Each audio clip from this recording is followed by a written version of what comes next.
你好，欢迎收看《新闻面对面》，我是谢仲。来，一看为你介绍，今天要请到的特别来宾，左边第一位，民进党副秘书长何博文，大家好，大家好。台北市议员苗博雅，大家好。前民众党中央委员张义善，5个，大家好。右边为你邀请到台北市议员张思刚，大家晚安。资深媒体人邵云夫，大家好。好，那待会儿的节目现场，那包括立法院荣誉顾问陈柏惟会马上赶到我们现场，那加入跟大家一起来讨论。因为今天你把时间算一算，从上礼拜开始，所有的媒体大概报道的时间是什么时候？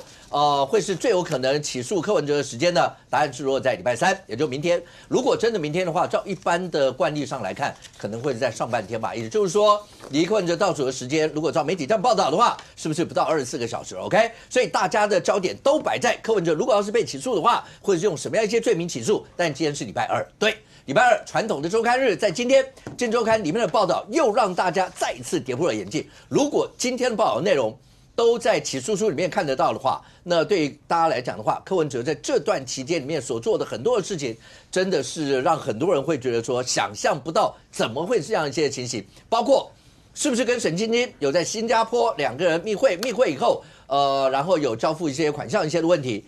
那一次如果讲是密会的话，因为那个时候是用市府的公帑去考察的名义，真的会有这样的一些事情吗？包括连前一阵子所讲的，会不会有在市长室里面收钱，都让大家觉得说匪夷所思。那这次的事情又会怎么样？不过这件事情先问到民众党，包括党团主任陈志汉他们的一切的看法，先让你听听看他们是怎么回的。来。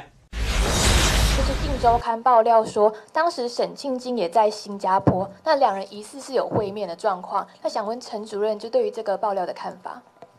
《镜周刊》是不是写到真的没有东西可以写了？他们的意思是，台湾在民进党的主政之下，不只是民主死了，连海关都废掉了嘛？这个意思是说，台北市政府当时大队人马突破了台湾还有新加坡的海关，夹带了大笔的现金，然后又把这些现金带回来，是这个意思吗？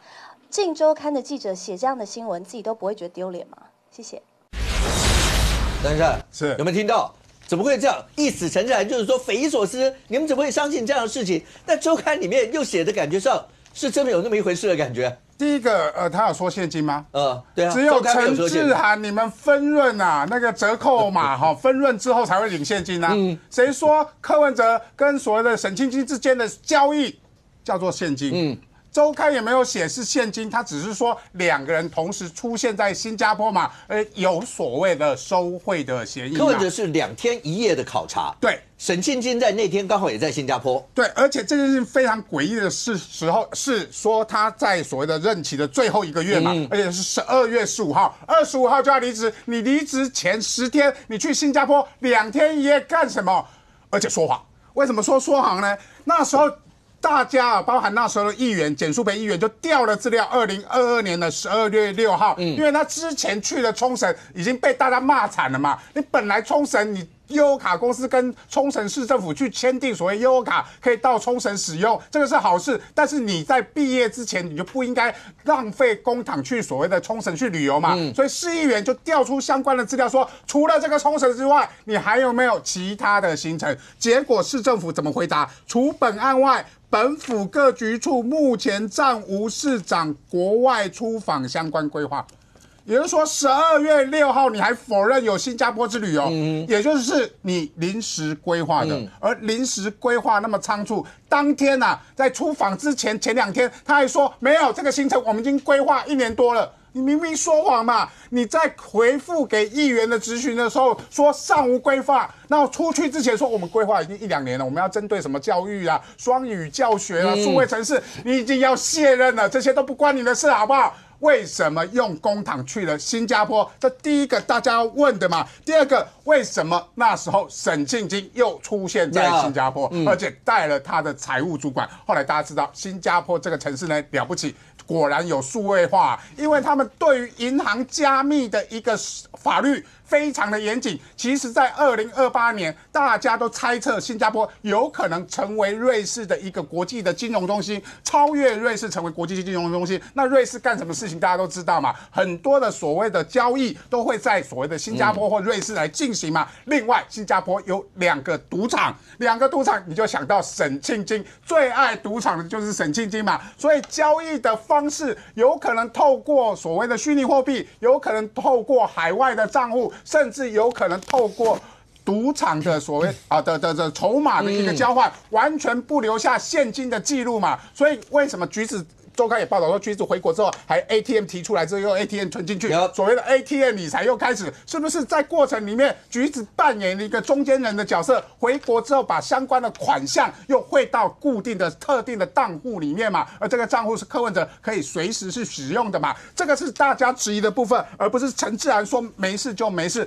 但是除了新加坡之外，另外一个疑点还是也很可疑，就是所谓的冲绳之旅。冲绳之旅不是为了双语教学了哦，冲绳之旅就是金融的操作，就是悠游卡可以到所谓的冲绳来做这个使用的一个交易。那牵扯到另外一个人，就是橘子之外的柯文哲另外一个心腹，叫做邱玉凯嘛。邱玉凯那时候也是悠游卡公司的总经理，他去跟冲绳签订了相关的协议，跟冲绳签订这些金融相关的交易的时候，跟金融机构有没有接触？而跟金融机构接触的同时，是不是也跟柯文哲的金融的交易有关系？这个未来检联都还要继续侦办下去。但是这个疑点表示，整个检联系统除了明天会去公布这300页的金华城案的相关的资讯之外，还有一些政治线机是跟金华城有关的之外，有没有所谓的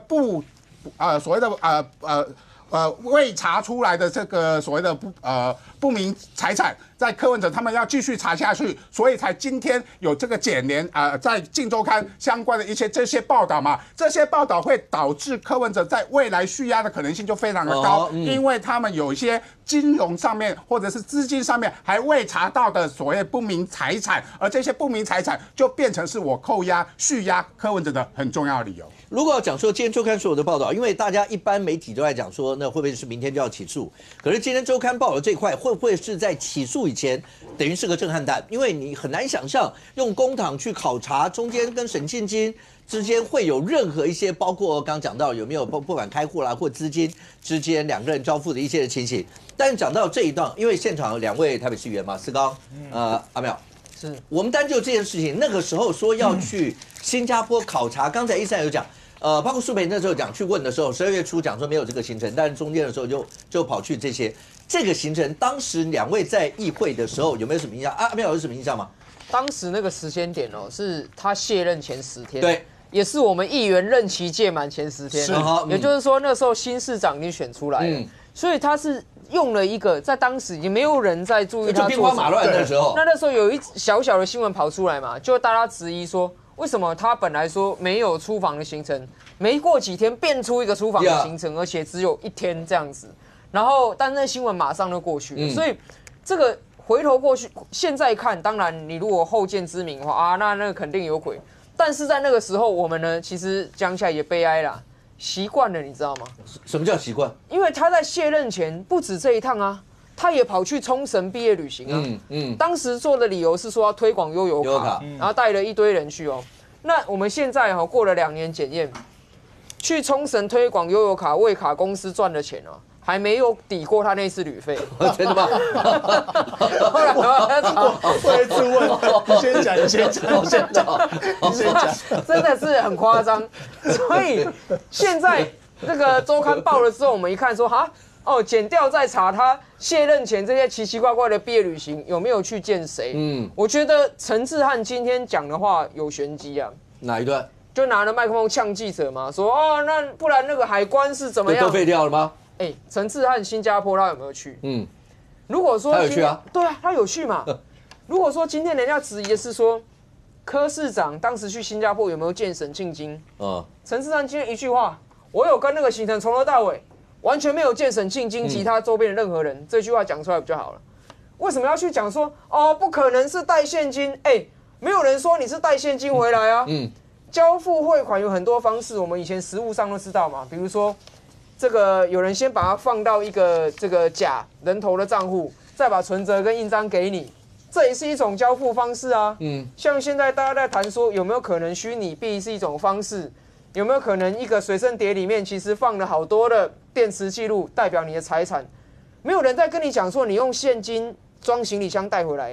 结果陈市长一开口说，我怎么可能这个推一堆现金回来？到底有没有见？你去新加坡，你是证人，你在场见证，你敢不敢讲说绝对没有见？如果讲不出来，新加坡是一个城市型国家，所以在里面很巧。你说怎么这么巧？刚好柯文哲去的那一天，沈庆京也在那边，然后又联想到说，他怎么好像奇奇怪怪，到处卸任前一直出国，不知道考察什么东西。我觉得这些连接在一起的东西，才是起人疑窦的点。而且过程当中，一般市长出访的话，正常考察大概也会邀议员啦，或者什么。这一趟没有蓝绿的议员，什么都没有，就只有刚讲那个市府什么15人成行，就这个样。而且在最后那几天，那样的行程哦，其实坦白讲，当时大家回来之后会觉得，为什么这个时候会出去？但是因为那时候要换届了嘛，然后有的几家欢乐几家愁，然后呢，有的会离开这个是议员的岗位，那连任呢，基本上就赶快处理一些后续的一些选举的一些收尾的事情，所以坦白讲，并没有特别在意这个行程。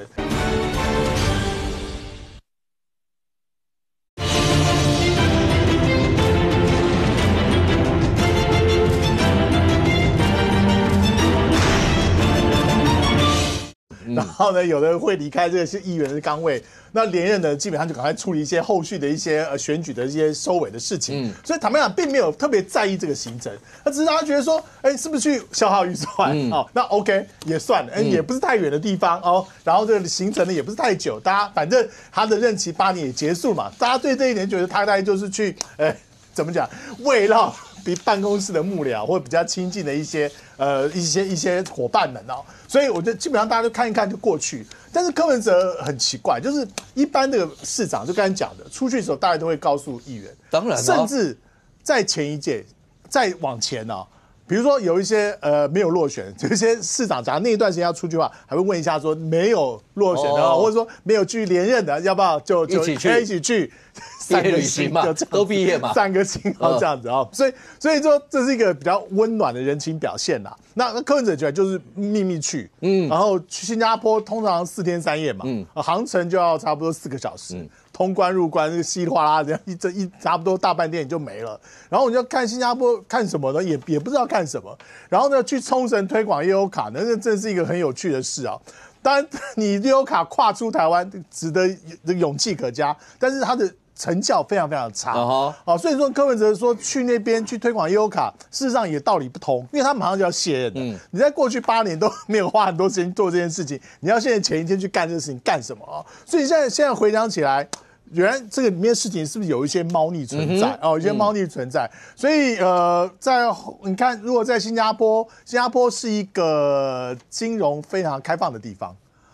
包括你海外的人、非新加坡国籍的人去那边开户，基本上都不是太难。OK， 然后还有很多的国际型的资产管理公司，或资产管理办公室，或私人银行，在那边都设有据点。然后甚至呢，他可以跟台湾的客户帮台湾设办公室，帮台湾的客户呢做一条龙式的服务。这是在台湾就可以去开文件，然后在新加坡呢去当面看一下，确实是你谢振武本人、张志刚本人，这样就 OK 了。然后相关的这些后续的财务运作就可以通过新加坡办公室来进行，而且全程保密，而且很多的是瑞士的 office 瑞士的银行会在新加坡设办公室，所以这本来就是一个国际金融这个流通的地方，所以他去那边只花1天，那是不是什么事情非跑一趟不可？这下来就是要请大家去慢慢追后面了。OK，刚才开始有跟观众朋友介绍，我们今天现场呢还有立法院荣誉顾问陈柏惟 ，Thank you 哥来到我们的现场，来欢迎 Thank you 哥。大家好 ，Thank you。Thank you， 我们就直接这样问好了。所以这几件事情，一般市长出访都会敲锣打鼓啊，就是希望大家都知道我要去哪里。第一个时间这次就有点怪了，就是你拖到最后那几天，根本就没有人要理你那个时候，然后跑出去，然后出去了也没有带，包括刚刚讲蓝绿的议员，刚才4刚讲，连那个最后温馨的表现，有人如果要是有落选的话，也一起去毕业一下，也都没有。然后偏偏沈庆京在这时候，如果照媒体报道，又出现在这个地方，所有这一切摆在一起，就对了，那个问号就一大堆，你知道吗？这时候可是你很难想象，有谁会用这样的一个方式，如果真的要干坏事，用这样的一个方式去干，你也很难想象啊。所以陈正汉刚才会这么大声直接对呛啊。柯文哲到后期已经决定跟沈庆京合作之后，开始大型。大型的意思就是讲做摇摆目中无人。拢感觉家己做什么代志拢是对的。那从2022年开始啊，其实黄珊珊我们还没有谈到，他选一个市长募那个款项，我都很好奇，因为那个不是一般的常理。不过我在猜那个是第2季的事情啊，我们第1季的精华烟云啊哈。所以他2022开始肆无忌惮。其实尤其是苗博雅跟张世刚2位台北市议员，他们在议会很明确的可以感受到，他最后一个会期啊。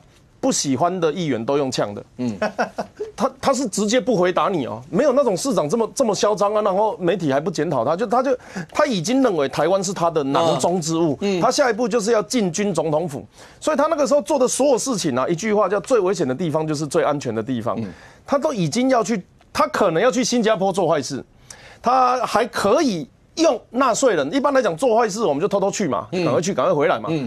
他还可以用纳税人的钱，还搞一个什么？我们要去考察双语。你知道整团下来，全台湾只有一个人会双语，就是橘子，因为他会去日本又去澳洲，所以他其实是有实现哈，带橘子去新加坡啊，然后橘子去日本又去澳洲啊，但是很奇怪，橘子就不回台湾，所以他还用纳税人的钱的情况，搞到怎么样啊？搞到民众党人心惶惶。为什么人心惶惶？到现在哦，没有一个人出来否认他有没有看到沈庆金，陈志涵还给搞。陈志涵出来回一个四不像，什么叫四不像？他有几个情况，第一个，他有碰到沈庆金，而且陈志涵知情，那他今天就说谎。第二个，他有碰到沈庆金，但是陈志涵不知道，那你就外围。第三个，他没有碰到沈庆金，但是而且陈志涵知情，那你就不专业。为什么不专业？如果他有碰到，他完全没有碰到沈庆金，结果你出来乱回什么？那么现金带不过去。啊，你不会回一句说柯文哲没有碰到沈庆金，那你外行，你发言人不称职。那最后一个就是没有碰到沈庆金，有没有碰到他根本不知道，这个叫悲哀。就4个象限，看陈志涵出来回这一大堆等于没回，然后还拉垮整个这个民众党的形象。我就一直很好奇啊，我们这个新闻呢，我看到后面我的心情是怎样？柯文哲很期待人家来抓他，为什么？因为他做的所有事情都粗糙无比啊。对啊，所以他很期待人家来抓他啊。他就是你知道那个叫周楚除三害，然后弄到后来发现自己真的太过分了啊！但是他没有办法亲手血刃自己，知道怎么样？拜托大家来制裁他。有一个人开一间公司要把公款占为己有，他也很怕大家不知道。这间公司我开的哦，你不然取一个什么叫义夫这个有限公司，叫博文有限公司，那个名字看起来就不会是民众党的，啊不立马相抗衡对不对？啊，他不是，他就一定要么重治，要么重惩。要么什么重万，然后众志发现不太好听的改木可，还嫌民众党距离不够近，还拉近一点，直接把他的名字变成木可。你知道检察官在看这些东西的时候，哇，那个是柯文哲求救讯号啊！这个叫罪大恶极、滔天大罪，必须要司法来赶快制裁我。真的、啊，所有你可以想象，不是啊？你也没有要尝一下、绕一下，然后。跟李文忠翻脸，因为那个木可的利益分配不好，然后跟蔡壁如翻脸，然后再把所有的金流都叫做你们家都要么不是重，要么就木可。你知道对司法官来讲，哇，看到一把鼻涕一把眼泪，哇，我们有贪官要自首了他把所有的金流都做在眼前给你看了。现在唯一的问题就是橘子到底要不要回来的差别，还有新加坡，我最后简短讲。新加坡的状况是这样子，他如果不是在就不是在台湾的账户，他是走海外账户那个是一个大问号，多少钱我们不知道，几个零都不一定哦。所以柯文哲有没有做这件事情？据游淑慧的爆料，9月中他有干过这件事。还有一种情况，不要讲干嘛啦，讲酸呀，柯文哲带一个酸呀，讲我后礼拜要去新加坡找沈庆金，你去给我生一个酸呀的考折出来，叫那个人2个礼拜前先去，他可能是民间友人啊，可能是橘子啊，可能是谁啊？那一个账户能不能用？我跟你讲，到现在都还可以用。说不定橘子在外面也在用这笔钱，所以这个是很合理的质疑。民众党每次澄清的时候都乱澄清，什么现金，沈庆金带现金过海关，那柯文哲再带回来，要这样子他们不会在台湾约就好了。你的常识逻辑到底在哪里？所以整个党都疯了，这个是民众党现在最大的问题。OK， 立夫，你一直在质疑几件事，其中一件事就是海外这一块。你在节目里面已经质疑过很多次，今天蹦了一个新加坡出来，这跟你想象中的一些海外会不会有所谓的资金交付的状况，是不是一样？而且刚刚来宾有提到，因为新加坡有2个赌场，对，沈庆金喜欢去赌场，这所有的事情看起来的话，对沈庆金来说，在海外如果有任何资金要交付的话，而且那媒体里面不是也有报道，沈庆金是不是有跟他的友人讲说，反正你们找不到金流的啦。OK， 这跟海外这一块是不是有关系？然后今天《金周刊》里面还有一个报道，沈柯2个人前后是不是密会超过12次？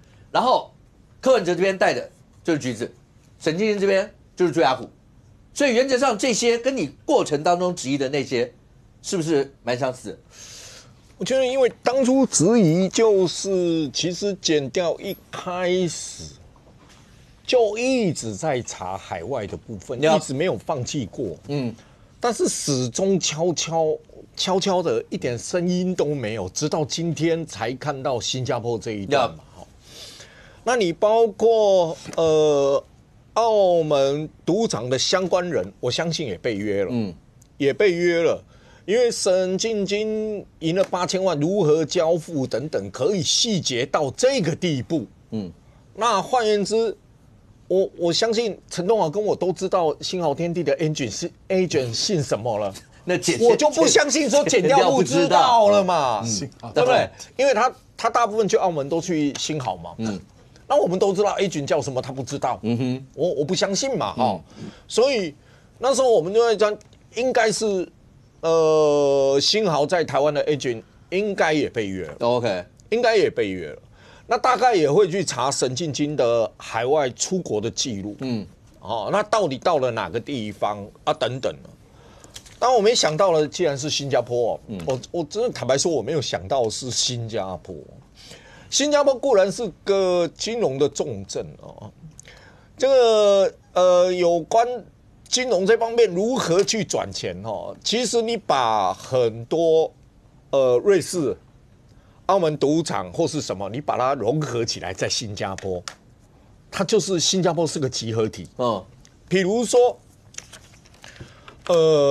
以前在瑞士，我朋友开过户，他亲口跟我讲，我只要在一个户头里面，譬如我存3000万，这个户头只准你存一次，后面你要再存钱是拒绝的，就3000万给你一张卡，全世界都可以提钱，那一张卡丢了。不补发，所以你自己管好。3000万提完以后，那个户头自动关闭。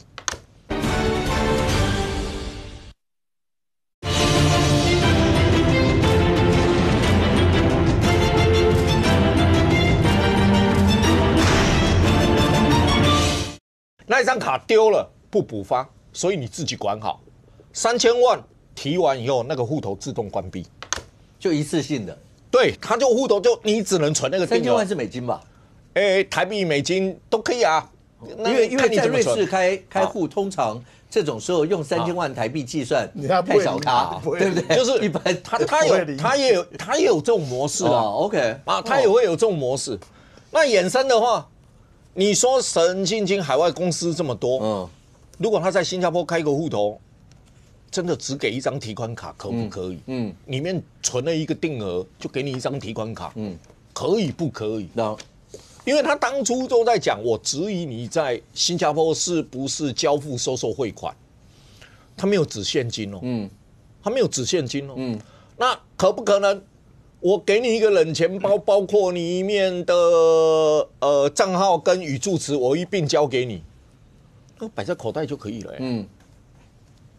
就跟你自己在台湾的信用卡、提款卡什么卡，你这样随便摆，人家也不知道那张卡是什么卡。对，我就摆在口袋里而已啊。然后你说新加坡有赌场，其实赌场，我们赌场某种程度上，它是见筹码。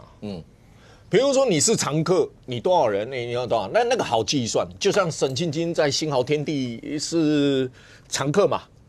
所以 agent 里面负责，你欠我钱，那台湾的 agent 就要，你什么时候要欠的钱要拿来，你赚的钱我什么时候还，我什么时候要给你，等等，那筹码也可能是一个交易而且，今年9月，其实北检就已经找了法务部调查局的那个国际金融那个情报中心，找这个中心干嘛？因为我们是以这一个中心为名去加入了很多的洗钱组织，比如说艾格蒙啦，比如说是北亚的洗钱防治组织啦等等。它很简单一件事，他不会跟你说，哎，我要查某某人，然后某某人的姓名、英文名字怎么样，然后在某些人可能哪些人丢给他，他就去开始帮你查。如果新加坡，因为新加坡一直在不愿意担那个瑞士的名，就是犯罪洗钱中心。其实新加坡不愿意，它是一个要建构开放式、健康式的所以。如果一旦犯罪洗钱的协助调查，新加坡基本上都不太会拒绝，尤其是洗钱组织。那你想9月启动洗钱跟国际洗钱合作的组织在查，然后出入境资料等等，所以那时候我一直在说，有几大块一直检察官都没有放弃查，但是为什么都静悄悄？一个是海外。一个是商办，一个是冷钱包。冷钱包之前也是搞得轰轰烈烈的。那这3件事情，我都觉得是不是有突破？如果有突破，那我们只好看明天或后天的起诉书上面有没有写。但至少这11件事，我说的一直没有放弃海外的查。你今天周刊新加坡这一段。那基本上就已经告诉大家说，其实海外这一块一直是北检努力在查的一环，包括新豪赌场里面是否有透过澳洲的赌场，你可以看得出来，连我相信 A 群都被查过，那被约谈过，那相对的，是不是也在查澳洲有关的资金流向？今天又有新加坡的资金流向，那当然，香港跟中国某种程度上就比较难查，因为中资，然后沈进京很多海外资金的运作中心，其实是在香港，其实是在香港 ，OK， 所以它本身在海外的资金运作里面，它有一个集中在香港里面去运作的时候。香港到新加坡什么，它的便利性等等，都是一流的。不过现在看起来的话，今天媒体报道的所有这些内容，我不知道博文你有没有注意到？第一个，它里面还有提到说，沈进京说有像传产的一些建筑啦，还是什么一些的人，然后觉得那个推案不顺或都跟什么不顺，就去跟那个沈进京抱怨，然后沈进京就讲说你傻，就是怎么会是这样子呢？什么要用现金，类似这些。各位观众，你有没有注意到？你只要常看我们节目就知道，他在文章里面的用词，他是用上下引号。上下引号某种程度是表示那个是原文。我不知道是不是剪掉有传过这些人来把那个原文摆在里头，你到时候看起诉书里面就知道。但博文，如果这样讲，你可以想象看查成什么样。周刊是说沈进京除了他们讲说，周刊是讲说沈进京除了假政治现金征集会在市长室交付现金。很可能还在海外交钱，地点包括新加坡。检联透过入出境资料，驻外单位清查，掌握2个人在海外可能碰面的事证，包括说橘子回来以后有没有用 ATM， 这些事情你可以想象啦。橘子的账户一定都查完了啦，全部相关的账户一定要，因为他是被告，然后现在又被通缉潜逃，所以这一定是都查完。可是不管怎么说，我只要跟你讲一句话，这些是推论啊。你就算柯文哲跟沈进京同时在新加坡出现，你能奈我何？那你怎么能说我一定就做什么事呢？其实我觉得一般的被告如果看到这样的一个讯息放出来，坦白说那个卡威丘威连基基他大概知道说检方掌握到什么样的程度。我是奉劝民众党，其实应该为后柯文哲时代好好铺排。我觉得柯文哲其实是有政治智慧的。他这个时候丢出一个辞职信，是给民众党留一条生路。我总之留个后，有一条台阶下。可我觉得民众党接的不好。我跟大家讲，陈智菡只有2种状况，一种他心脏真的很大颗，一种是他真的是嘴硬。为什么这样讲？新加坡这个事情爆出来说，陈智菡也有在现场，也有去嘛，对不对？有没有在现场我不晓得。对，他有去。可是这件事情，检方在查到这个部分了那。对不起，有或没有见沈进京一翻2瞪眼嘛？坦白讲，如果这件事情放出来消息是假的，我今天跟着老板去，根本没有见沈进京，而且这么重要的行程，我相信他会知道。那如果没有见出来，当然就是彻底否认啊，甚至搞不好，尤其到这种生死关头了，应该是说，哎，我去庙里面，我杀鸡头、斩鸡头，拿一只假的这个素鸡，对，素鸡，然后来表达清白，他没有你看他今天就在那边现金啊，欧龙塞都那个，坦白讲，那个没有办法说服。第二个，你光是听到今天放出一个讯息说，不是什么新加坡密会而已啊，包括陶朱隐园包括你办公室威金集团总部前后见了12次加一个字，逾12次，逾就是超过12次的意思。但是他为什么会有这个12这个数字出来？表示我至少有12次的见面，我清楚掌握了。你跟沈庆金已经见了12次面，甚至在市长室陶朱隐园里面放的消息都说，可能是从什么录影带啦、什么 Google 地图等等各方面都已经掌握了。那另外，我觉得今天还有一个很吊诡的这个讯息出来，他说这个起诉书出来之后，可能会有一些文情并茂的描述，哇，这个我就觉得很有趣但是当然我不是往八卦的方向去想，我是想说，如果今天检方连这个柯文哲这种政商关系，跟他可能透过谁，而这过去是大家不知道的，然后去进行一些动作，去进行一些包括洗钱或者是各方面的动作，我认为这当然是很可怕的事情啊。所以我觉得这个民众党一直到目前为止你先不管说目前放出的讯息多少，你看到民众党的发言人在面对这些事情，他总是用这种态度啊，这些都是科幻小说，这些都子虚乌有，这些都是什么都乱讲的。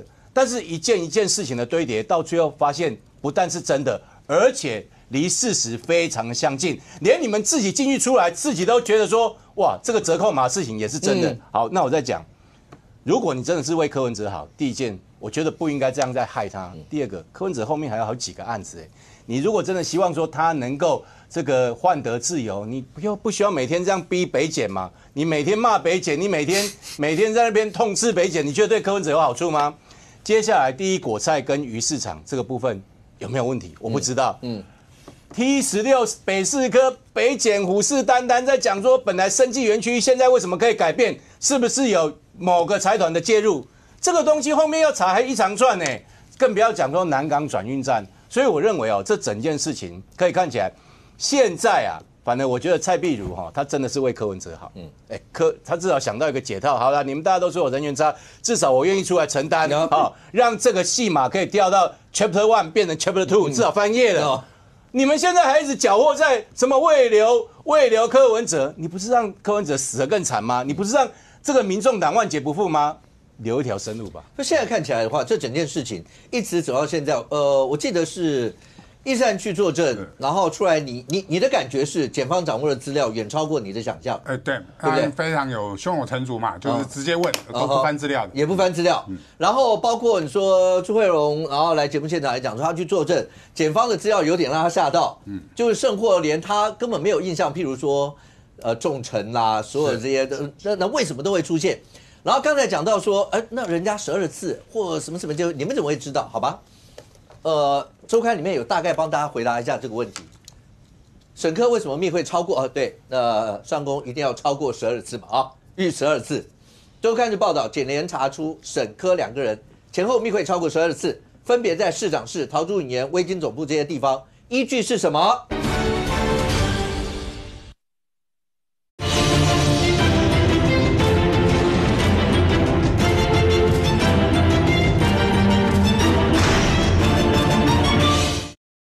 周刊就报道，检联查出沈科2个人前后密会超过12次，分别在市长室、陶朱隐园、威金总部这些地方，依据是什么？他只要告诉你说，检方是认真在查这些事情，不是几个嘴后绿绿的。依据陶朱隐园访客记录、影像、相关人的云端行事历跟证词，就是我把你们所有的云端我全部都已经调了，你也不要问我是怎么调的，好吧？我全部都调了。从你们的云端包括定位全部去看，然后柯跟沈碰面大都没有派随扈陪同，只有徐子瑜，然后沈就是朱亚虎带路，所有这些他一段一段，所以等到起诉，我一直强调说起诉非常重要，他肯定要把所有这些，我为什么知道你们碰面超过12次，我为什么知道是徐子瑜陪的，我为什么知道是朱亚虎，除了有证词以外，我去交叉比对，包括云端所有东西全部做。但是他接下来碰到的事情就是这个，第一个，这个起诉出来一定要能够说服所有人，你不是只给柯文哲看嘛？第二个，这个出来以后，接着延续到后面一件事情，刚才伯恩讲的，还有要不要接押的事，因为后面还有讲雨果市场的、北市科的，光这个案子还有没有后续的东西，一大堆在这个里头，对柯文哲来讲，如果明天真的假设起诉出来，要不要接押？然后这个对民众党、对柯文哲来讲是非常重要的一件事啊。我觉得其实民众党内外啊，包括我们自己在议会都在讨论的，就是柯文哲到底会不会被解压？到底是否这下礼拜真的出得来？那所以其实现在有点6-4。6-4是6是认为他会出来，4会觉得不太乐观，有点倾向悲观，因为不会让他这个时候出来呢，再去做一些其他的政治上的操作，还我清白，政治操作，或是把他的力量重新再做一些重组。好，这个等于说给他一个很好的一个运作时间，再加上马上就要过年，过年这段时间基本上是一个空窗期空窗期，不管在法律上面的行动也好，都是一个没办法绕过的时间。所以柯文哲假设这一次出来，他的时间会很长。但也有人认为说另外一个法界有律师们认为说，可能出来会让一点点，然后会另外案子再升压。比如说什么案子呢？比如说雨果市场讨论很多。虽然以我们现在市议会的这样的一个功能量还有调查。我们没办法去看到里面到底有没有违法的这一部分，因为这已经超出我们自己的调查范围之外了。但是大家还是很起人疑窦，是为什么？我这个要先讲好，6到8成，好，但是我预算先给你，只给5成，对，给5成，但是后面我先讲好，所以我后面的预算在等着你。然后原因很多，什么机电设备如何等等，那这是一个。那到目前为止，其实这件事情很多国民党籍的议员，虽然现在是蒋万安执政，但大家私底下那个疑惑还是很多，疑惑很多。那蒋万安只能承接前人的这些合约啊等等那所以这种硬吞的。但是大家私底下还是这个讨论的很多他这个部分讨论很多。第二，再来这个南港转运站的问题为什么是星光得标？然后标金呢是比预期中就少了来是10亿这是一个。那再来还有什么？还有台智光，这是个老案，这是个老案。那台智光的调查报告下礼拜市议会就会出炉。台智光已经有像陈崇文他们已经被起诉，他被起诉了，对，已经有这些前面的一些状况。对。那台智光里面，那到底柯文哲这个部分有没有涉案？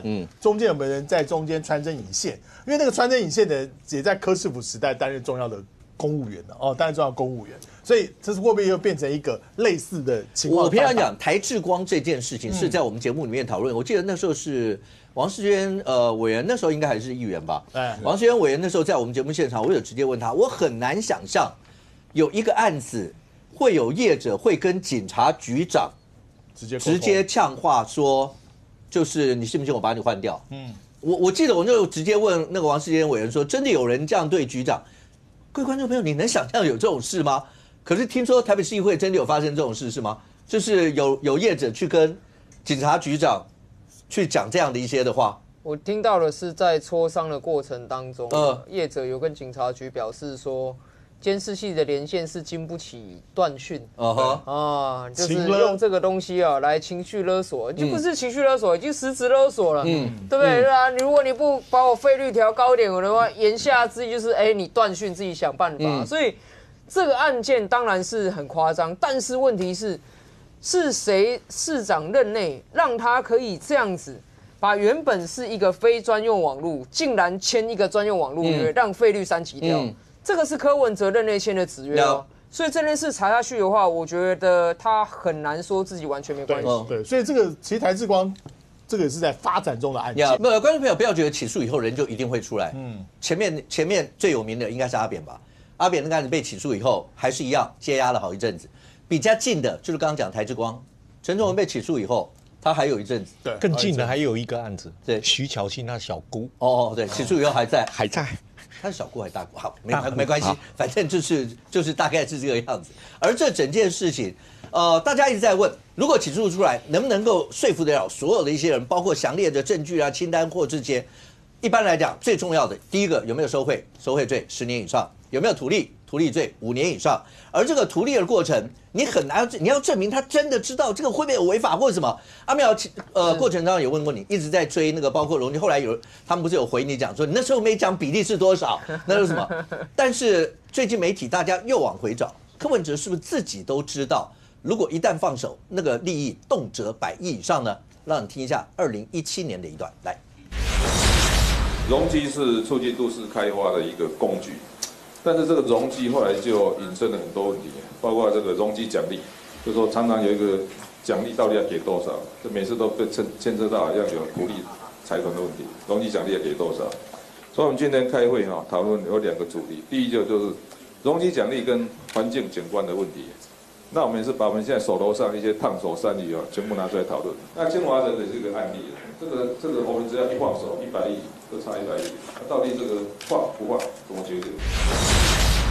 阿苗2017年就知道这个一放手就是100亿，但整件事情从2022年开始，那时候不是讲3月便当会，然后接下来3月下旬的时候就有210万，7个人每个人30万，210万，然后后面发生很多事情，到2022年，包括刚才讲的出访，也是在2022年的12月15号左右，那个时候所有一切都从这个时候开始。而那个金华城容积率就一路从包括当初的300多一路飙到840。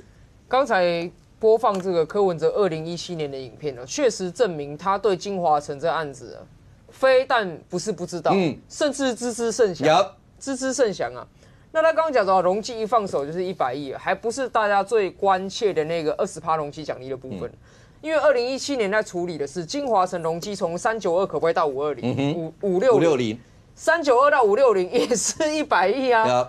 那个时候是这个沈庆京找了一个马戏的监委刘德勋嘛，然后用纠正、用质问，在对台北市政府施压的时候，柯文哲是市长。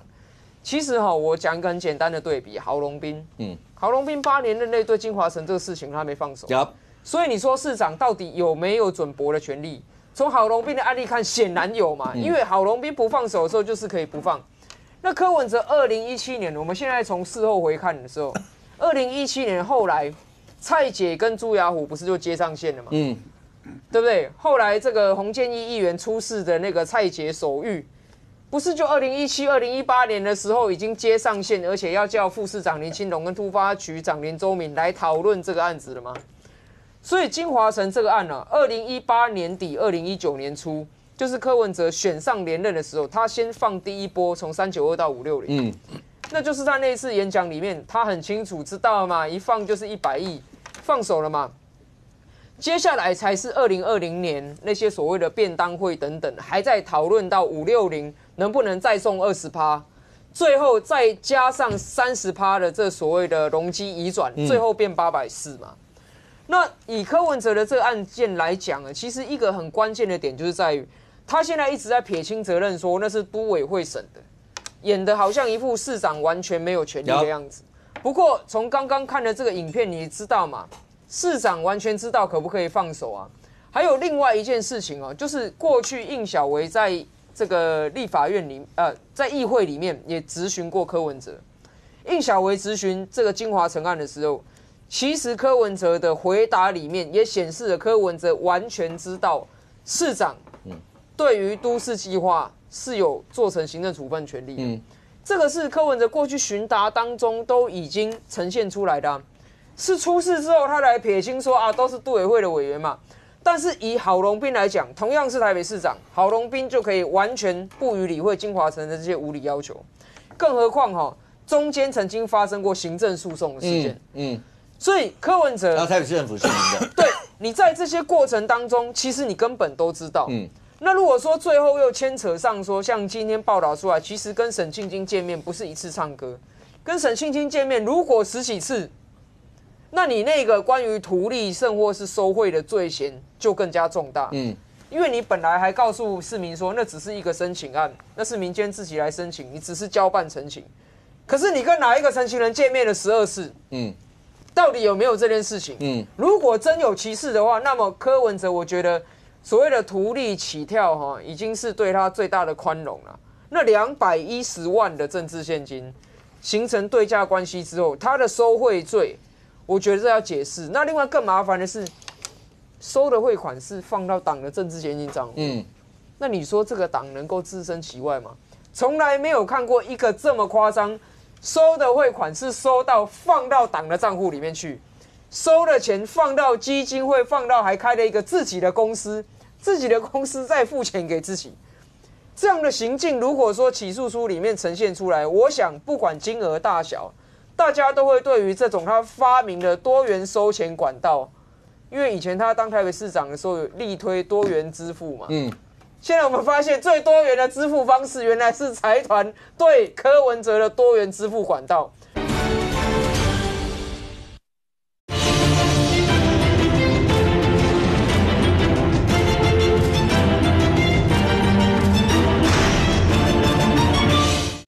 现在我们发现最多元的支付方式原来是财团对柯文哲的多元支付管道。那这个对于台北市来讲，100亿的容积，我们现在在议会也在讨论怎么收回来。等到起诉书出来之后，我们绝对会要求蒋万安要负起责任，把原属于市民的100亿容积收回到市库里面。OK， 对，因为有很多东西，你说如果要是异于常规，大家就觉得怪。第一个，刚刚苗讲的，有跟哪一个陈情人有碰过12次？如果讲到唱歌，邵逸夫也很喜欢唱歌啊，那柯文哲就跟邵逸夫去唱就算了，就为什么会跟沈静基要去唱？然后还记得吗？我在节目那时候最早，因为法律人看那些东西比较敏感的是，我一直问柯文哲在哪一个陈情案上面写过速审速决？我第一次看到那4个字的时候，我就问柯文哲写过，因为你不会有市长。就是我心如秤，这个案子不关我的事，但是我一定挺市府员工嘛。你怎么会写一个速审速决？结果后来对检方也说，这几个速审速决摆在这个里头太怪。你还有写过别的吗？好，如果所有的这些，当然这些就要看起诉书里头，很快你就会看到那里头是不是这些列为检方非常重要一块。但 thank you， 你看到柯文哲刚才在2017年那个画面，凭良讲，2017年那个时候柯文哲跟你现在。如果知道这些事情，你再看柯文哲，我觉得你看他的样子会不太一样。因为你更难想象，刚刚阿苗也有点到一些，就是怎么会有现在媒体传出来叫八大账户，然后几大金流，然后所有这些那个汇流到是逸夫还是谁已经讲到说那叫金控集团了，就是控股公司，就你明明是一个要进足政治大位的人，为什么会去搞成这样？这是第一个。第二个。如果要是一个政党来讲的话，如果真的发生问题，就面对吧。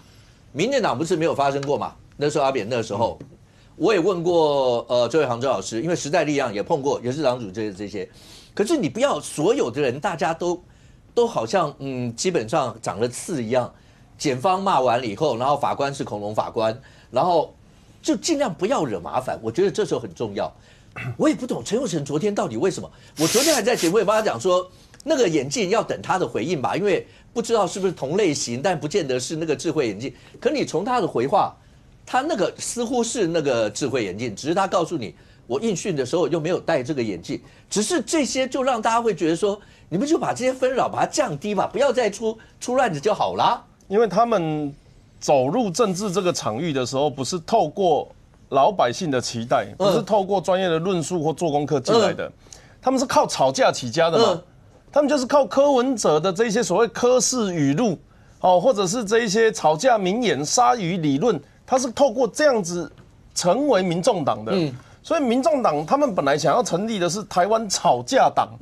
所以他现在也只能吵架啊。你看柯文哲在检调里面的这个侦讯现在我们所知的内容，媒体的报道是写说是我阿公是228受难家属，现在抓我是政治迫害，先牵拖阿公。然后那个哪有医生会贪污然后割器官来卖钱吗？然后说李登辉叫我成为第2大的本土政党第3个还牵拖老婆。你知道检调趴在那边拖着筛子在那边听，想说你到底在攻啥？我问你昨天吃饱没？你跟我说你是228家属。我问你昨天吃什么？你说我账户都是老婆在管的。我问你为什么要做这些事情？你说李登辉叫我成立第2大政党。你知道那个检调听一听，他个小那个巴都给笑你搞我真笑的嘛？你根本就没有再回答我的问题啊！那就表示什么？他们是以政治意识形态出发的，是以这个世界已经崩坏了，只剩下我们最后的天堂净土台湾民众党。那他要维持他的人设，不然他会崩啊。你会被人家发现说之后我不要碎来对太个贵，所以他如果没有继续表演这个天堂净土的舞台的话，他们会发现民众党里面根本什么都没有啊。他们具体请问一下，到现在提出什么福国利民的方向跟法案？你敢跟我说你的财划法是好的吗？你敢跟我说你的选罢法你10年前没有反对过吗？你不是反废死，结果今天有一个废死的大法官，民众党8票都投给他；有一个支持死刑的大法官，民众党8票都不投。你的立场到底是什么？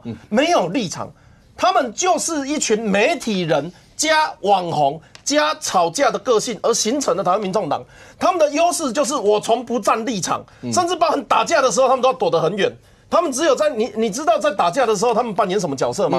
他们扮演国民党去攻击民进党要拖出来之后帮忙拉外套的人，根本就没有作用啊！一个政治人物没有立场，我选你干嘛？他们就是在这个世代利用着年轻人对政治人物的新鲜感。新鲜有什么好处？新鲜会没有缺点嘛？因为我们看你就你做坏事，你做坏事，你做坏事，你没做坏事，可是他不是没有做坏事，他是还没做坏事啊，或是他做了坏事你还没看到嘛？所以这是民众党整个集合体最大的来源。不然的话，为什么一开始你们有看过民众党之前提名不管是议员或是立委的选举名单吗？要么就是有案子的，要么就是蓝绿都不敢要的，还不是不要的，不敢要的。然后甚至是有一些蓝营的大佬们，什么以前正义兄弟是在揭弊的，甚至有红钱收中资渗透的。你知道，远远看那一群人，就是哇，这到底是什么集合体？我会在哪里看到？我只会在海滩上面看到这一群集合体啊，因为这些都分布在不同世界的不同角落啊，怎么会集在一起？只有海滩就被让趴在一起的时候，全部都会冲到这里啊。好，那现在我们回到柯文哲的司法案件里面，台湾有一句话很有名：一信当判，二信一半，三信低卡逆刷。内行的就知道，其实不是因为法官一直在变，是因为这个被告有了态度上的转变嘛。所以你看政治人物犯罪，他们都会这样子，一审死不认错，被告只需乌有。2审的时候，不好意思啊，你也知道我做政治人物，我理性跟他回一个啦。都这样子。你看所有的哪个颜色都一样，他们一审绝对坚不认罪，然后都会说是政治迫害啦，或者是都是别人陷害他的啦，然后莫名其妙的就从7年不知道为什么就变缓刑不知道为什么要变越来越少。可是那个时候怎么样？新闻点已经过去了嘛，没有人关心了，所以他的认罪的过程就没有人在意了。这就是政治手段，整个民众党都在操作政治手段。我最后我自己从政的时候，我其实有一个我自己有一个小小的心愿啊。他也跟死刑并非那么直接的关系，是因为我那个时候在读全世界人类最幸福的国家在北欧啊，那他们叫社会主义国家，不是共产主义。他们的司法叫做修复性司法，就是有一个人坏掉了，我们不要把它丢掉，我们把它修好，这样子我遇到下一个坏掉的人，或者是我可以避免下一个坏掉的人嘛。那你要走修复性司法，最大的前提就是你要做错的人要认错啊！这一群人都不认错这一群人，我今天不是在跟你讲政治哦。你戴这个眼镜是什么意思啊？你戴这个眼镜什么意思？一般来讲，外表造型改变的时候，我们会说，陈柏惟你换发型对为什么要换发型？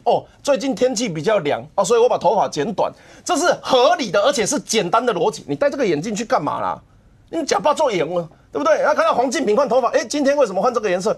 我想要加入其他政党每个人有一套讲法。你戴这个眼镜干嘛？你戴这个眼镜干嘛？你要讲啊。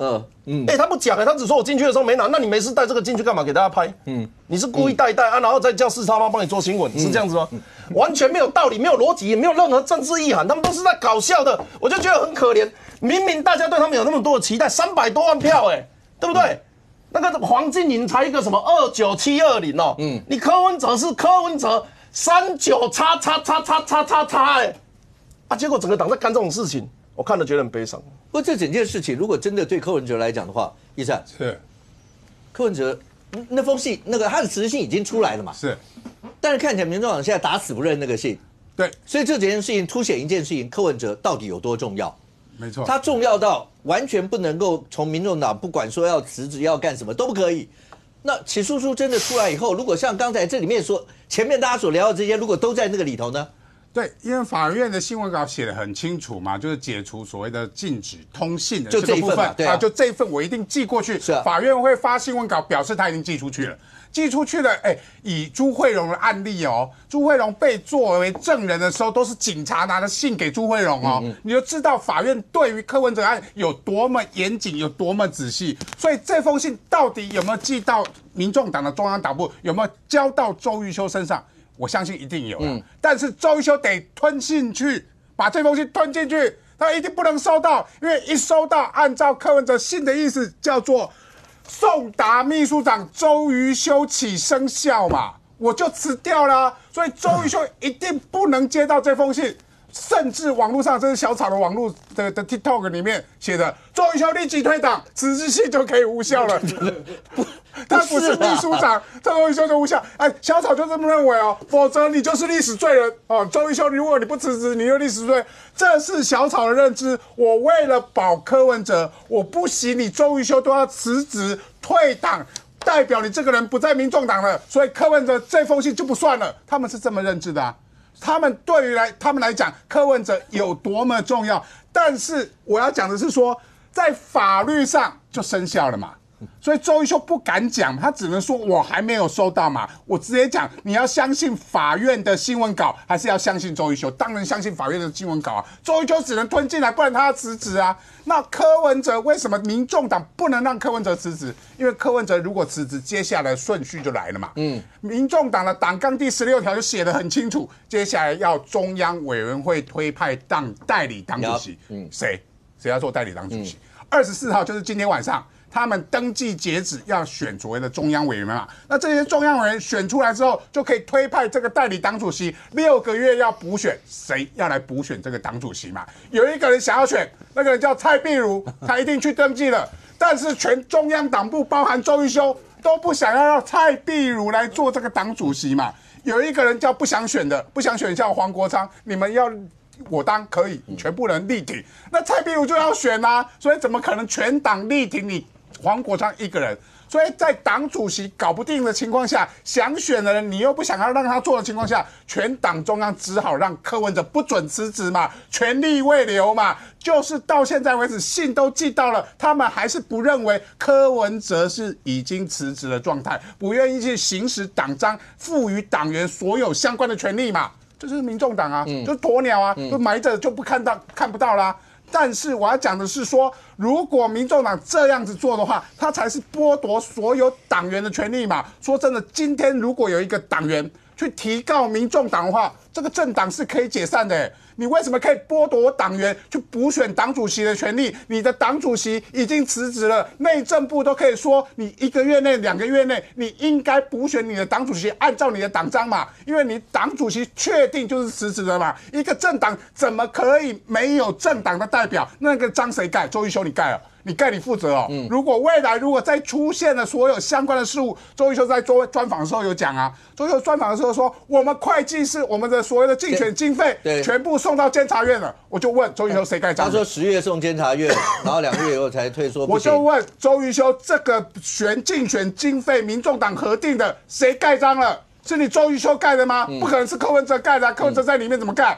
是你周瑜修盖的吗？再问会计师有签证吗？会计师都被你们告了，他敢签证吗？所以没有会计师签证，没有党主席签名的这个文件，监察院怎么认？所以你这个政党已经没有党主席的情况下，每一个人都自行其事。自己一人一把号的状况下，没有一个团结的核心，没有人为这个党做最后的负责嘛，这个才是这个政党未来最大的问题。未来不止哦，2026年提名谁说了算？你中央委员会说了算吗？你们党主席还在里面啊，你们不让他辞职啊？那党主席签不签？竞选经费签合的时候，我的补助款要到你民众党党中央的时候，谁要签？是党主席要负责，党主席要签的。现在党主席是谁？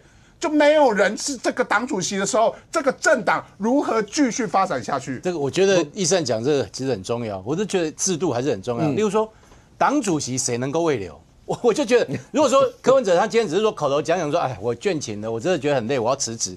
他口头讲，然后大家去未留他，那是 OK， 那是可以，那是情绪反应。对，可是如果他是白纸黑字、政治书面送出去，例如说他照程序送给秘书长，他要处理，这个东西不是说我口头未留。我举例来讲。党主席党内谁能够说我政治程序出去之后还能够为了他？我觉得没有，就好像一个立法委员。立法委员说啊，我当得好累哦，口头在节目上讲说好想辞职，没有关系，你可以讲，你讲100次，你还是没有辞职。可是等到你书面送到立法院，正式挂号，收到收件，正式就生效，你就是辞职。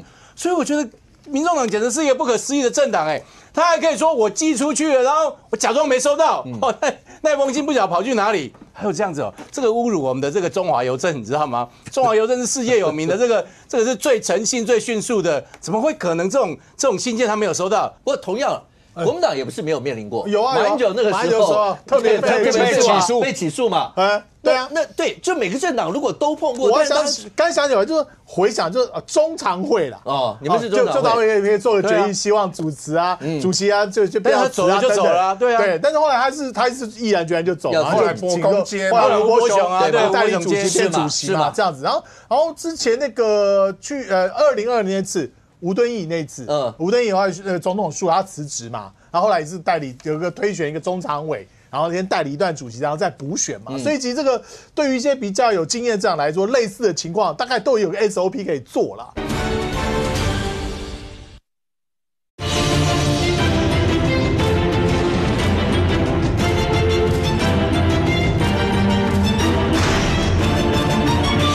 然后先代理一段主席，然后再补选嘛，所以其实这个对于一些比较有经验的这样来说，类似的情况大概都有个 SOP 可以做啦。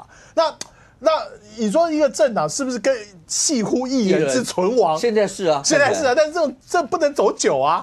就如果说这个时候柯文哲，其实我觉得柯文哲他想过的，因为他可能就我们前一段讲的，他可能面临到不止一个官司的问题。可能是一连串官司的问题，那可能会占据他几乎所有的时间，面临到法律上的攻防，然后出庭，那这都是折磨。没有出庭的时候觉得说啊，出庭就去一去嘛，2个小时就回来。可是前面后面的这些准备工作在庭上一些攻防，然后还有他这个身心的一些耗损、折磨、思考，都让他分心，没有办法去好好做政治工作。其实我觉得这个部分，其实对于民众党来说，是一次登大人啦，就是变成是。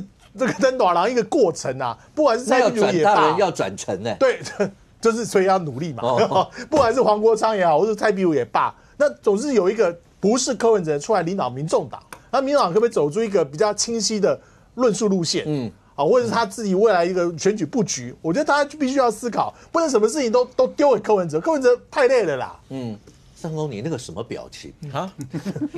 你好了，胡老师，我刚刚就讲，所有这些每个政党几乎都经历过，主要政党都经历过这样的一些风暴了，只是没有一个政党的处理模式像这样子。可是他们也许有他们不得不而的一些的方式，尤其是起诉书。有人形容那个起诉书出来以后，恐怕是从古至今看起来的话，没有那么精彩的，或是甚或有很多。虽然大家这段期间已经被民众党所笑的所谓的禁检，然后已经有很多的内容看的也让大家傻眼，但是真的等到起诉书出来以后，有人说那个内容还是会让大家跌破眼镜。我觉得应该会啦。还有什么可以再跌破眼镜？我讲市长是收钱，以前没听过。如果真的像今天讲，要到国外去，然后用出考察的方式，有没有做一些违法的事？如果也有，我讲如果也有，那更是让大家毁尽三观。还有其他的吗？我相信还有什么情文并茂？我在讲，你比如说，重成 QR code 的事，如果没有证人去了讲出来，那我们知道吗？还有证人检察官要求证人告诉另外一个证人不要再讲了，然后今天没有出来，你知道在新加坡2个人都同时出现在新加坡吗？你不知道但是就这1-2天要起诉了，1-2天要结束啊，就讲一句话：尽遣侦办案情到今天为止。如果明天起诉，他侦办案情到今天为止，详细情形以北检起诉书为准。不就是转到北检起诉书为准吗？他的硬碟里面真的只记录那些人吗？我觉得要不要全部我们的北检要不要全部公开？谁拿了钱，谁给了钱？在哪里拿，在哪里给，怎么给啊？对啊，那是不是全部都要公开？那我觉得一件事，就翻开来先看罪名嘛。好，然后就马上翻复测嘛。哪些人在哪里呢？怎么给？还有没有哪一些大家没听过的名字？哎，对，然后可能还要 Google，说这个人，这个人是谁？听说是嘉义的 ，Google 一下他在嘉义干什么的？这个人是云林的，我们 Google 一下他在云林干什么？因为我听到的。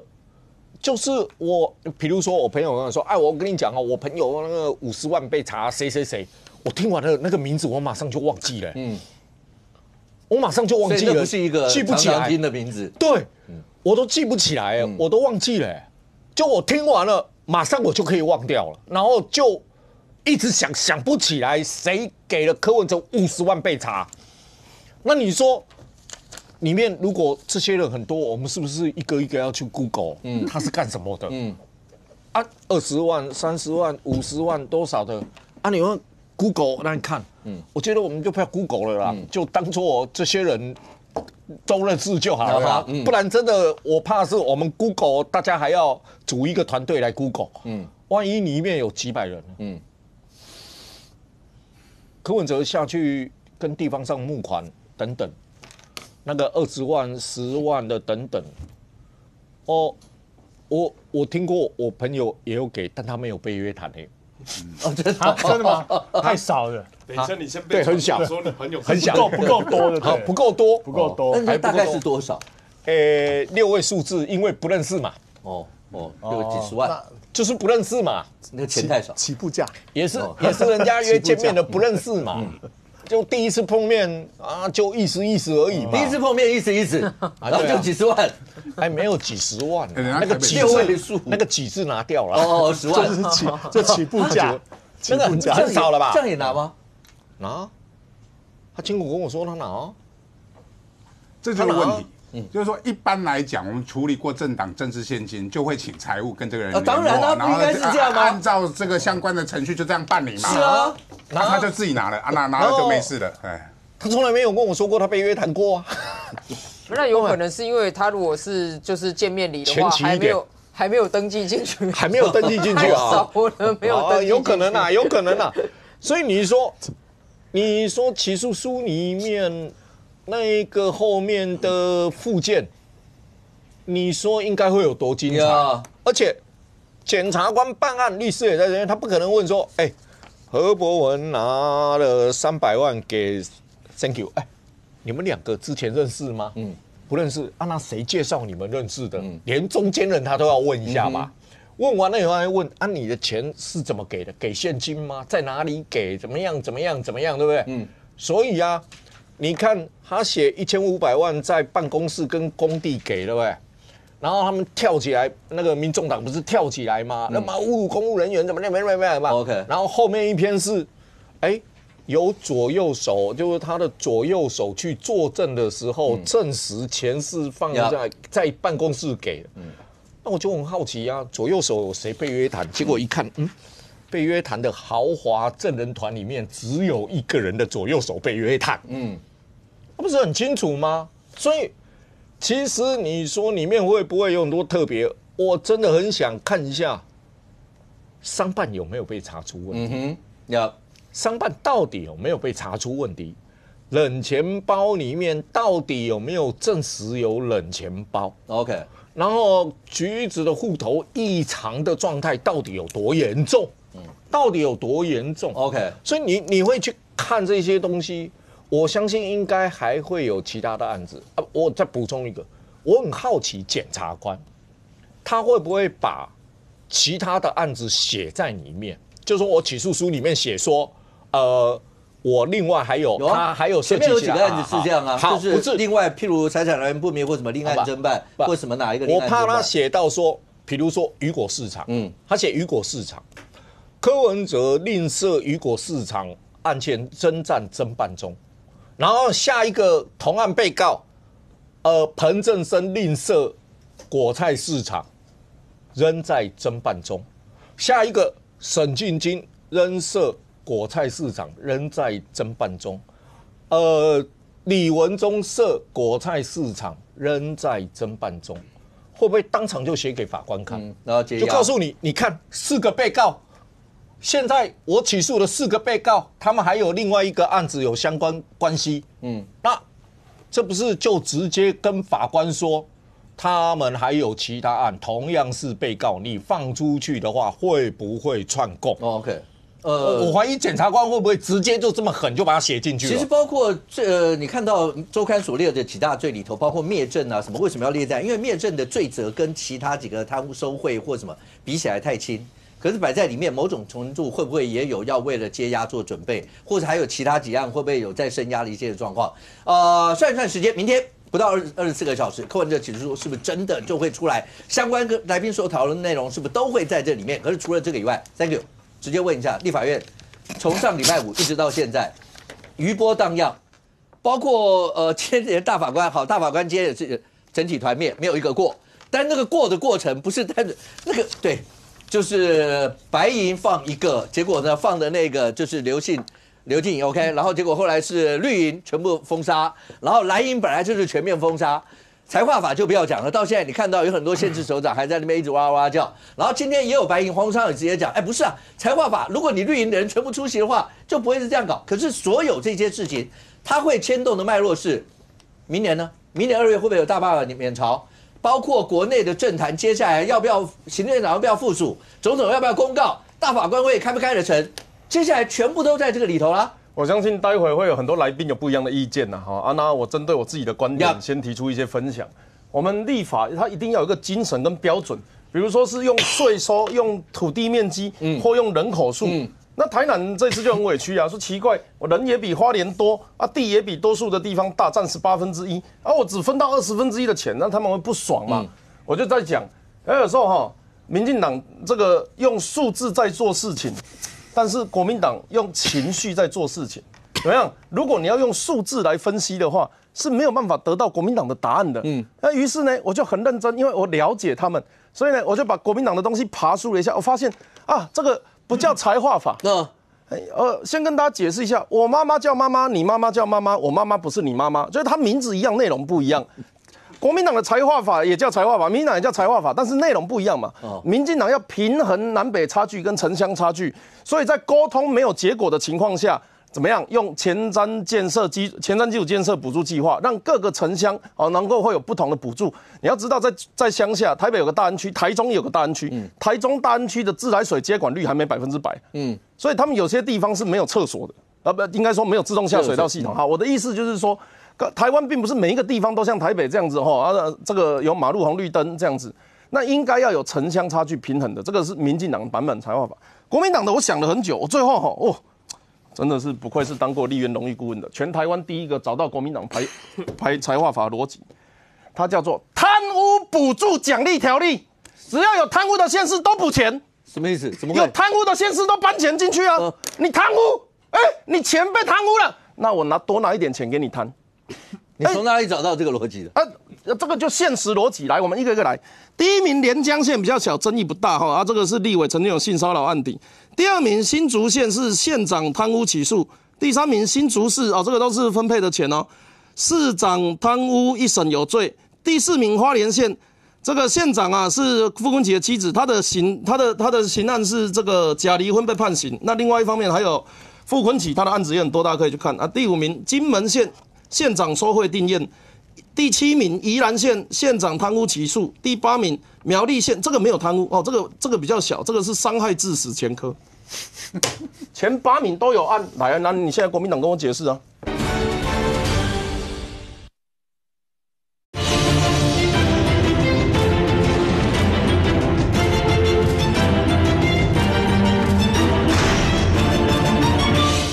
第8名苗栗县这个没有贪污这个比较小，这个是伤害致死前科。前8名都有案，来那你现在国民党跟我解释啊？这不是按贪污排名的吗？所以这个是贪污奖金，是贪污补助条例，这个是国民党版本的财划法过来你讲个道理来给我听听看啊！依税收，依土地面积，依这个任何一种先进的你要讲绿建筑什么 SDGs， 任何一种指数我们来谈嘛，那个讨论的过程才叫谈啊。财划法的过程要陈其迈去财政委员会坐在那边听赵伟讲3分钟，然后宣布解散。啊，然后其他的县市首长意见完全没有进去，各地方的立法委员都不知道，审案子的时候拿一张东西给你看，过几分钟下面就喊通过了。啊，请问一下，这种东西全台湾一口气3000亿，我当年审国防秘密预算，你至少审好几个月，一样3000亿啊。我们那个时候现在的那个 M1A2T 的那个战车，然后还有一些无人机，当时就是我在审3000多亿特别预算呢，我们审好几个月呢。哦，你拿出来给我们读一读啊，丢出去啊，这样子就3000亿，啊，我加喝谈呢。厉害了，厉害了。OK， 不过3名这个应该说不是贪污了，你就是说只要有犯过罪的，或者是都前几名，都前几名。你是这个意思？志刚，来赶快回一下。财划法是给县市，不是给县长。不是给那个县市长本人去花，可是那县市长是给县市的，是给县市的。所以我觉得这样做法是侮辱这些县市的民众嘛。好，再来这个部分啊，我跟主持人对，不然你去问问看新竹市或新竹县的民进党的民意代表。支不支持？会不会反对说，我新竹县是可以增加这么多的预算？比如说交通的问题，新竹市的交通问题当然很需要改善。去问问看当地的民进党的民意代表，愿不愿意让自己的地方呢多一点经费预算？ OK， 我觉得这个问题就知道。来，要不要接回？没事，我尊重议员，这个因为他的是政治回应啊。但是我跟谢律师讲的意思就是说，我们以法论法嘛。我刚刚讲的那个都是客观数，那客观的名称嘛，那个都不是我强加上去的。那如果大家要说服的话，因为你们只有讲加没有讲减呐，那3000多亿要从哪里搬？要扣哪一个的县市的钱？所以这个东西再丢回去给中央处理啊。现在国防预算要减啊，然后各县市政府自己买战车，这都没有讨论呢。这都没有讨论的情况下，你到底要人家怎么样？我如果是立法委员，我如果还在里面的话，我会反对这个法的原因是因为它冲突，它没有形成共识。我坦白讲，你要这样子讲，民进党议员是否 OK 的话，我就问国民党的立委，如果拿比较少的，他也会爽吗？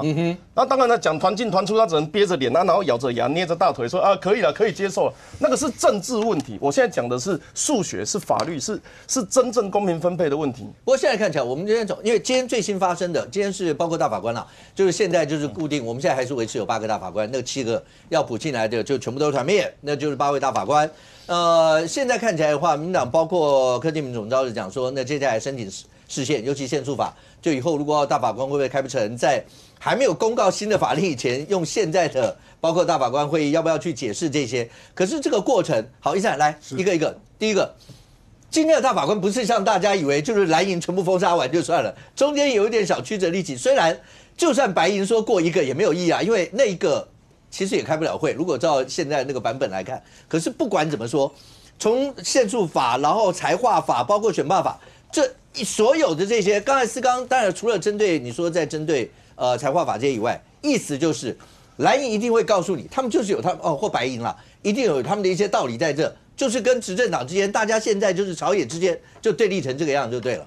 第一个先讲财划法了，过程没讨论，到最后通过了版本，国民党还要问主计说到底各县市分多少钱，第二天才出现那个表，结果分配不合理。连江县每个人可以分25万，就新北市、台北市2点多万而已。我要跟思刚讲啊，为什么你没有去捍卫台北市也要分25万？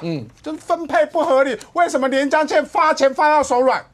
第三个叫做抢钱不做事。为什么叫抢钱不做事？我们当然知道营业税之前都是所谓中央政府100%分配64比嘛，现在全部都归地方。那归地方有一个问题啊，像台北市当然缴得多啊，所有的公司行号都登记在台北市嘛，所以缴营业税都是台北市。但是工厂在哪里？工厂在高雄，工厂在我们云林啊，六轻在云林啊，台塑公司登记在台北市啊。所以污染都我们乡下人在吸啊，分钱都是你们台北市在分啊。所以为什么要统筹分配的意思是说，那我可以中央政府来做一定程度的统筹分配嘛？那统筹分配，如果你觉得不合理，要不要讨论？当然要讨论。如果真的有讨论，各县市长会议开了没有？县市长会议没有开啊，所以陈其迈说我分的不公平啊。如果大家这样子国民党、民众党这样分钱的状况，连民众党都觉得这样分的不公平啊，因为他有一个新竹市啊，因为新竹市有台积电，所以新竹市本来应该更多的。民众党投票那个财划法是退席嘛？对。退席，所以连民众党的县市长、新竹市都不满意嘛，所以各县市长都不满意的情况下，本来行政院他们一直在说行政院没有提出版本，本来行政院是打算我开完县市长会议重新来修订各县市都可以满意的状况嘛，因为最重要还是要县市政府要同意嘛，而不是立法委员同意嘛，所以行政院还没有开县市长会议来统筹大家意见的时候，你们就强行通过这个财划法分配模式啊。就是第一个，这个整个财划法就是急于跟中央抢钱的情况嘛。第二个部分讲到限速法，限速法叫做欲练神功，必先自宫啊。你现在限制了行政院过去复议，因为国会改革法案、国会扩权法案的时候，释宪成功，大部分都违宪嘛，所以立法院为了报仇，欲练神功，结果自宫了。自宫的意思是说，接下来如果行政院有相关的违宪的时候，你们立法院也不能释宪哦，因为整个大法官会议就冻结在那边嘛。所以今天所谓投票投大法官会议的这些人数一点意义都没有，通过一个还是只有9个，还是不能开会。所以白银不要那边说啊，你看你们蓝绿都没有通过，没有通过一个，都是你们党，都是你们在冻结大法官会议，我有通过一个。白银不要这么讲，通过一个也没用。民进党还通过6个嘞，6个被你们2个联手挡掉了，6个没有过啊，意思都一样嘛。所以大法官会议实质的冻结，对于整个宪政秩序是极度的伤害。所以变成是我们民进党或者是执政党变得必须去解决的问题的时候，不得已只好提出所谓的不附属嘛。我至少在限速法这个部分不附属的情况下，我可以让限速法先进行释宪。如果限速法是违宪的，至少我这8席大法官还可以继续运作。那其他的，我再送进所谓的大法官会议里面去进行释宪嘛，还是以释宪为最高的前提，不附属只是手段，不附属的目标是为了让释宪可以进行嘛。否则我现在连释宪这个管道都没有，我只能诉诸民意，诉诸民意就是罢免跟公投嘛。但是现在罢免的法案也被你们修到违宪的状态啊，修到大家没有办法执行的状态，那你叫执行政权要怎么办？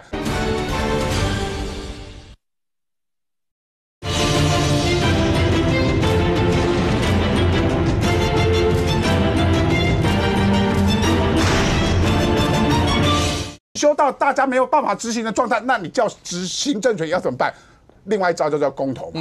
那公投法其实难度也非常的高，所以如果到最后这3部法案都要用最大的民主去解决，这个就是我们宪政上面的很大的危机嘛。我们不希望每一个立法院定出来的法律，到最后行政权没办法去执行的时候，都必须诉诸公投嘛。所以最好的方式还是让大法官会议可以执行他们的工作，而大法官执行工作的前提就是限速法这一条绝对不能附属，让现有的大法官先行释宪完之后，再行所谓的行政院再予附属。OK， 让观众朋友知道一下，我们中华民国的法律是规定说，如果要是立法院通过以后，要由行政院长附属，附属完以后，然后请总统公布这个法令 ，OK， 那这时候法律才会生效。如果要是不附属的话，那表示行政院对这个法案觉得有点窒碍难行。在宪法里面有一个解决的方式，就行政院提复议 ，OK， 立法院也有复议，行政院有复议，那2个复不一样 ，OK， 好不好？那行政院附属就表示行政院同意这个法案过，然后就请总统公布。然后行政院如果不附属，他可以针对这个去提复议。如果复议没有过，大家就知道接下来就在讨论要不要倒戈啦，要不要什么一大堆的，然后要不要去解散国会，类似这些。可是现在已经走到这几个法案都已经走到最后这一步啊，伯恩，你们走到最后这一步啊，你看黄章今天还特别出来。也我不知道是不是算考 C 你们讲，那个财划法48比47啊，你们如果51个人都到，你们会过的啊，也不会这样。你们到底有没有认真？他还在考 C 这一块。可是现在对中华民国台湾来讲，我们现在已经走到，现在不知道接下来下一步该怎么走了吗？我觉得国家是大家的啦哈，我觉得政党固然有竞争，可是我觉得还是要以国家的发展为重。那黄国昌他提出这个东西，我就讲，我在这个节目从过去到现在，我一直在讲。立法院那种举手表决，像小学生开班会都不会像那么离谱。那种举手表决是极端不负责任。我们过去就讲说，你立法院要对人民负责，当然要点名，要唱名表决，一个一个点名，你赞成反对清清楚楚。结果立法院有表决器啊，为什么不用表决器？然后现在才那边会说，这个你们民进党是不是有人没有到啊？我跟大家讲，民进党有没有人到，大家都到。有些可能是伤兵，有些什么状况，但是你今天就是因为你不点名表决，造成举手表决的混乱状况，结果现在没有人负责任啊。你点名表决的话，大家会伤兵也要进来。点名表决，大家清清楚楚啊！你到底赞成反对？你是不是伤兵？或者你离席，大家一清二楚。你不用现在才在那边，你看，那个人好像去参加什么生日宴，人家跟你说没有啊，我在现场啊，我可能在后面那个角落，你没有照到我啊。你能够讲没有吗？所以我跟大家讲，这就是黄国昌讲这种话，真表示他的不负责任。如果民众党不要跟着国民党起舞，他当时支持民进党的举手表决，每个人为自己的选票负责，每个人为自己的赞成反对负责，会有今天这样的状况吗？所以不要把国家殿堂、国会殿堂当作儿戏，真的是比国小开班会还糟糕。国小开班会人家井然有序，就算是点名表决，人家也不会乱糟糟。好，第二个，我觉得这个事情既然到这个地方，我们还是希望有一些救济的一个方案。所以我在今天，我还是真的希望对国民党真的是温情喊话，国家比任何政党真的是更重要。你今天在这个总预算审查的时候，你突然修一个法，然后跟这个中央政府拿了快4000亿过去，我请问大家讲一句最简单的话，拿钱办事嘛，对不对？拿钱要办事，你今天拿这4000亿，你地方到底要做什么？都没有讨论呢。地方跟中央的权责也都没有讨论清楚。如果说假设现行的体制实施下来，南北差距越来越大，或者城乡差距越来越大，那当然这个限制不好。可是如果在大家没有共识之前，现行的制度出现南北差距越来越平衡哦，城乡发展越来越平衡，那大家何尝不要继续的往这个方向走？然后大家慢慢的再凝聚共识。你骤然修成这个样子，我坦白说，未来真的不管中央或地方，我再举一个例子。基隆今年才被监察院这个纠正说，好多项你们执行不力，那个30几项、40几项，包括云林也都执行不力，很多县市。你今天这些很多预算执行不力的县市，突然今天又从天上掉下来100多亿，我请问你要花去哪里？所以不能这么不负责任，这些是人民的血汗钱，你至少告诉大家很清楚的跟中央讲清楚啊，不然未来哪些钱你要付，哪些钱你不能付，是个。不负责任，他们的意思是讲说，要不要沟通或复议的话，国民党会有其他不同的态度吗？第一个啦，我觉得不负责任是民进党的行政院啊，财划法修正案不是今天、昨天才发生的，已经发生大半年的事情了。上个会期就在讨论，那他事实上国民党一直在等行政院的版本，迟等。如果行政院没有自己的版本，得请立法院、民进党立法院党团也有自己的版本。那立法院本来就是一个各自提出案件，然后大家来讨论。然后来求取共识的一个场所嘛，一个开会的场所嘛。那为什么你行政院在这大半年都不提呢？你只告诉我们现行的方法是最好的方法。那为什么过去民进党在野的时候一直要提财划法修正案呢？那为什么你换了地方你就觉得手上的钱好多，那我就基本上不要让地方呢有更多的财源。如果说地方有更多的财源来去支援自己该做的事情，我觉得民进党政府应该，比如说我讲一句。小学的跑道修整都要等教育部的补助，如果地方有钱的话，是不是能够自己就办了？我就不要去排队，所以就轮到各县市啊。所以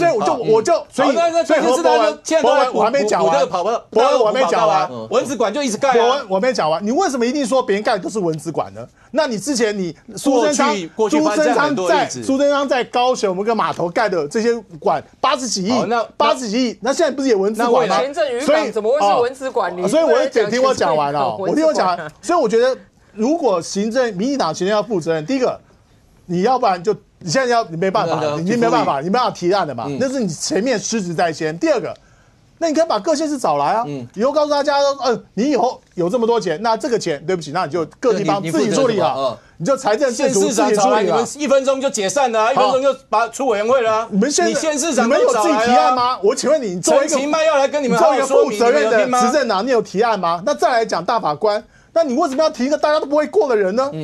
这不是你就跟大家对干吗？你明明知道姚立明，民众党不喜欢，国民党不喜欢，你就非提他，那是什么？是牺牲姚立明。明明知道刘静怡，国民党有意见，要搞到今天，民进党也有意见，那为什么要非提他不可？那难道这个不要自己负责任吗？这是一个负责任的做法吗？所以我们觉得民进党这过去就很容易指责别人，然后都是别人的错，都别人不对。但你们想一想，财划法是一个公共议题 ，OK， 如果连一个公共议题都不愿意提出自己的主张的话，公共议题你凭什么去说别人？公共议题为什么不讨论？你提出你的主张嘛？委员会我们提出你的主张嘛？陈其迈都到现场去，陈光复也要到现场来，所有人在对嘛？议会预算民进党主张是什么嘛？民进党主张是什么嘛？然后你为什么1分钟就通过？你为什么连听都不敢听？来，阿苗，负责任的执政党主张是什么嘛？这个财划法是这样子啦。其实我也不懂啊。其实民进党的立场也讲得很清楚啊。民进党的立场就是他们不想修现在财划法，维持现状就是现在民进党的主张啊。为什么要一直说民进党没有主张？民进党的主张是维持现状嘛？现状马英九也用了8年。那你要告诉我说不行啊？我觉得这个3000亿的事情值得好好讲嘛。你说好，国民党觉得现状不对要修，那我就问一件事情，很简单嘛。我讲我是台北市议员，那我一定会问，为什么台北市的统筹分配款每个人头1年才4万？为什么连江县每个人头1年可以25万？我台北市民总有资格问嘛，对不对？好，那你告诉我说，统筹分配款就是要平衡城乡差距，所以连江县1人1年25万是为了平衡城乡差距，比你台北市多是当然。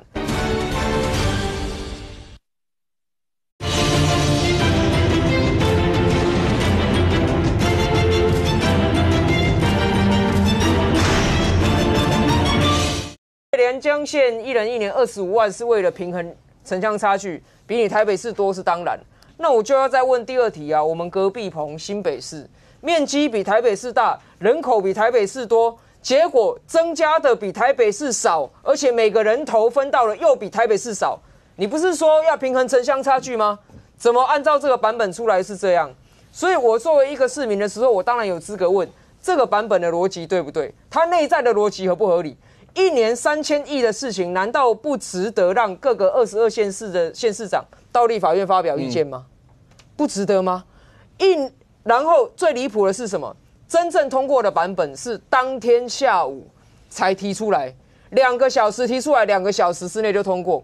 财划法是差一个数字都可能差100亿的法律哦。